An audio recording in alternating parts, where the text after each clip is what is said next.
Let's see what happens next with Terra Luna's revival.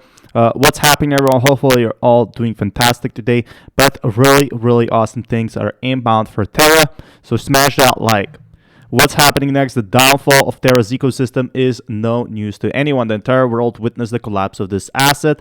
While the investors were left at bay, regulators grow wary of the damage to the platform caused. With this in place, Terraform Labs, the firm behind UST and Luna, had continued to update its plans to revive the ecosystem, which is huge, guys. So really important. A highly controversial proposal is to include a hard fork, and a lot of people are saying yes, a lot of people are saying no. Guys, do you want a hard fork? Leave a comment down in comments below. I mean, a lot of people don't want a hard fork. A lot of people want a hard fork. With all this in peace, Terraform Labs, the firm behind UST and Luna, has continued to update its plans to revive the ecosystem.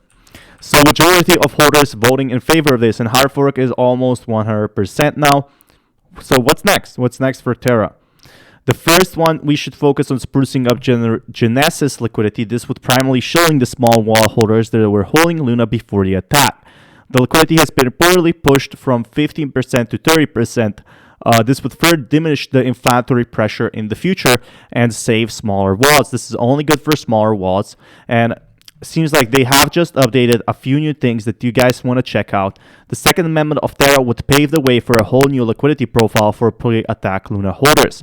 For pre-attack USD holders, post-attack Luna holders, and post-attack USD holders, the initial liquidity parameters have been modified from 15 to 30% to increase token supply at launch and mitigate future inflationary pressure. Introducing a new liquidity profile for pre-attack Luna holders, wallet with less than 10k Luna will have the same Genesis liquidity as the above groups. 30% unlocked at launch, which means they can sell their 30% and have the remaining 70% instead of dumping over 2 years with a 6-month cliff.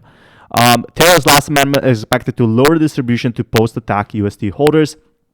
Amendment decreases the allocation for USD holders after attack from 20 to 15%, which means those who bought USD after the attack, who bought the dip, are actually gonna be kind of given back, but not as much as people expected.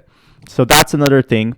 But people are saying, was Terra a wreckable? I don't think it was a wreckable. I think it was an honest algorithmic mistake, a very expensive one, and that the 5% change from diminishing the distribution to post-attack USD holders would be allocated directly to the community pool. So seems like they are putting more into a community pool instead.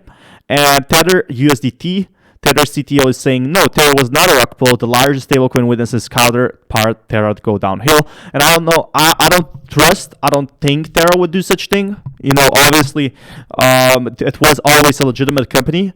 Now the CTO of USDT, Paul Arlene, decided to speak up against the event during his appearance in an episode of Reimagine Unplugged podcast. While several label Terra a wreckable, Arenino suggested otherwise and said it was a castle of cards expected to collapse at any moment. I don't know the quant, but let's give him a benefit of the doubt. He created the project with arrogance and was thinking he was right, and with many supporting him, of course, probably for economic reasons.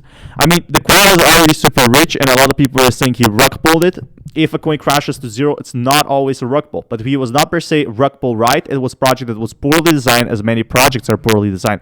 So this project was working great until it wasn't, and now the Terra Luna Foundation is actually offering a lot of increased promises. It's offering promises, amendments for basically Terra Luna holders, for pre-attack UST Terra holders, post-attack Luna holders. They basically increase their token supply, how much tokens they receive, from 15%, which is a very small amount. So, for example, if you have $10,000, you're a small little baby holder, you get $3,000 at launch, and then you get a little by little, if I understand this correctly.